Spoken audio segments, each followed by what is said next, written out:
body off. And then put the hooks in, and that's what led to the end. So on this one, he's gonna shoot, right? I'm gonna sprawl. So I have a little bit of an angle.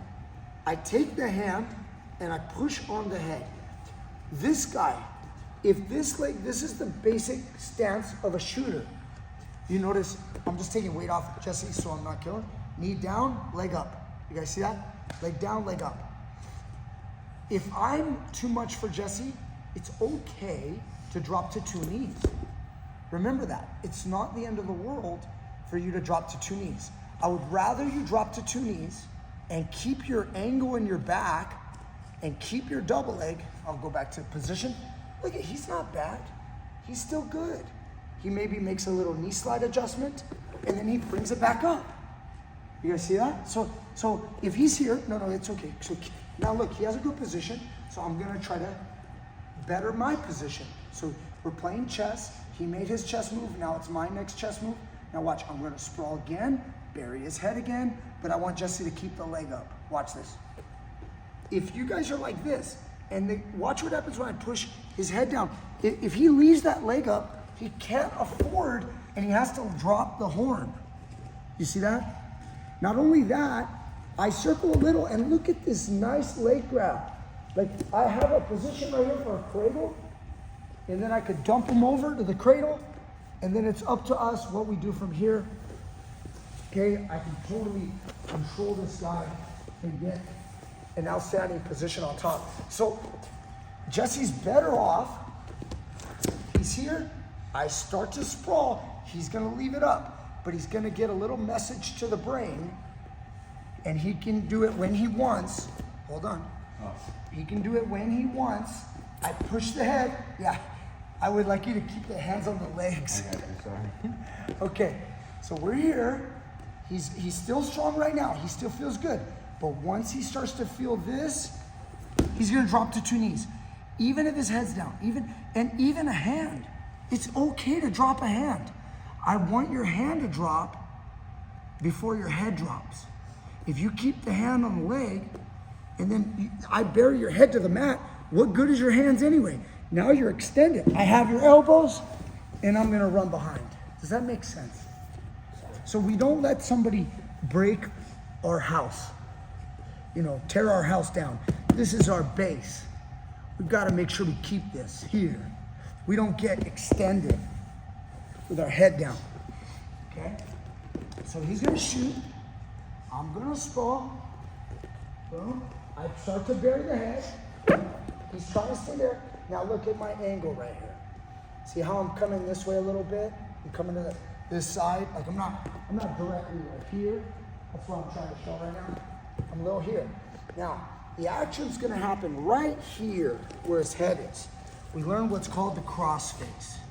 So here's how I learned how to put it in. I'm just putting my knee down for so we don't have to waste so much energy in this position as I teach slowly. I'm pushing his head down. When his head comes up, it comes up like a rubber band. So I push it down, he wants it up, I let it go. Okay, so we have that action, that little springboard action of his head. His head would love to be attached to me, like that. So I'm pushing it down, and then when it starts to come up, slow motion, Jesse, he's coming up, I'm letting it slip off the head, and he runs right into my biceps area, okay, the side of his face.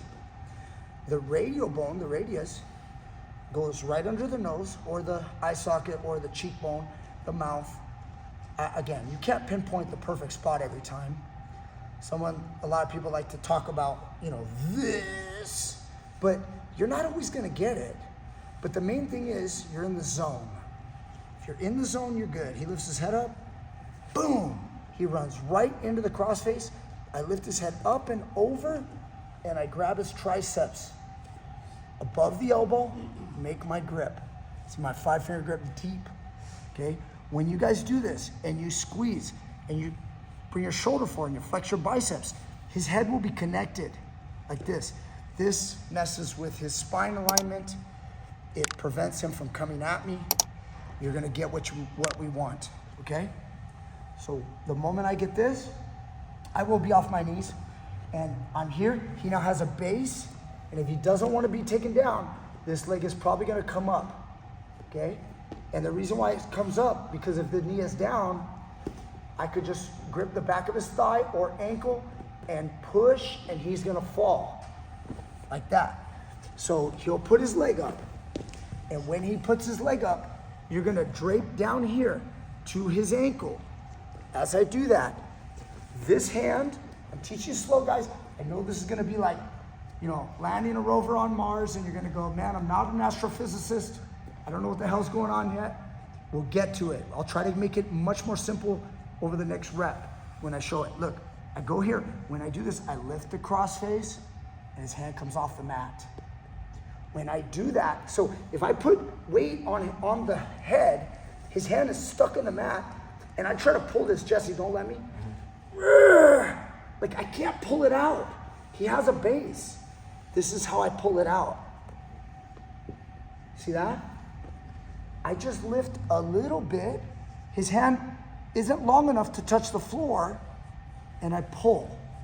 Now I put weight towards his head, I circle towards his legs, and I lift, and I take him at a 45 lift. And put him right here on his back, okay? Now, sometimes you'll end up with a headlock, or head and arm kiskatami. Sometimes you'll end up with the over-under. I don't care. The most important part is the elbow anyway. This is what prevents him from taking my back. People go, headlock, he takes your back. Yeah, that's because you do a headlock like this. He might go towards your back and then you lose the position. Okay, now I taught really slow. Let's speed it up. So he's gonna shoot. What do? We sprawl, try to angle. I bury his head, okay? He's trying to drive into me and continue his attack. As his head springs up, boom, crossface. Pull his hand up, reach for his ankle. If he's on that knee, I just go, boom, put him right down. Pick up on that arm, and I've got great position, okay? Into attacks. If that leg comes up, we ought to make a nice little angle. Sprawl, push the head. He's driving up into me, boom, runs into a crossface. I'm grabbing the ankle, or the thigh, ankle. If I feel like this is strong, see, I can't run into Jesse, and Jesse's driving back into me, I lift his arm, and rotate him over. Okay? Does that make more sense now? I know when I go faster, you're probably like, where'd you get all that other stuff? Yeah, it's in there. It's mixed into it. But it might take time to get those details. But on a simple thing, crossface, grab his ankle, and run him over. Okay? Crossface, ankle, bump him, run him over, put him on his back, keep the arm. Simple, right? If you guys want more details, you're gonna have to learn how to pick the guy's arm up, how to angle properly, how to pull and lift and rotate. When I lift that ankle, I kind of throw it over, and I rotate right on top. I'm on my toes. There's a lot of little weight shifting going on. Okay, let's get it. 1, 2, 3. Okay, so there you go. What is this? This is crossface ankle. Ultra basic move. And there's many variations because sometimes you won't do this with a crossface, you'll do it with a claw grip or not a claw grip, but a claw that go towards the triceps, okay? All of this is really, really important to understand. I would teach this to children. Kids need to learn this. Have someone get on all fours and you learn how to break the table, how to put them down. As much as I prefer nowadays not to crossface, I prefer more. I'm a big believer in trying to keep the head down and beat the position a different way. This is still very, very valid. Yes, there are tree trunk athletes out there that will invite a crossface and still come up. You know, high-level wrestlers, they eat crossfaces for breakfast. But if it's done properly, with good technique, this can work at the highest level. It's all about the technique. Now, that's all I gotta say about that. Okay, hope you guys enjoyed this lesson. Great for wrestling, great for jiu-jitsu. Hope you enjoyed. Comment down below, and I'll see you guys next time with more great stuff. Bam, bam, bam.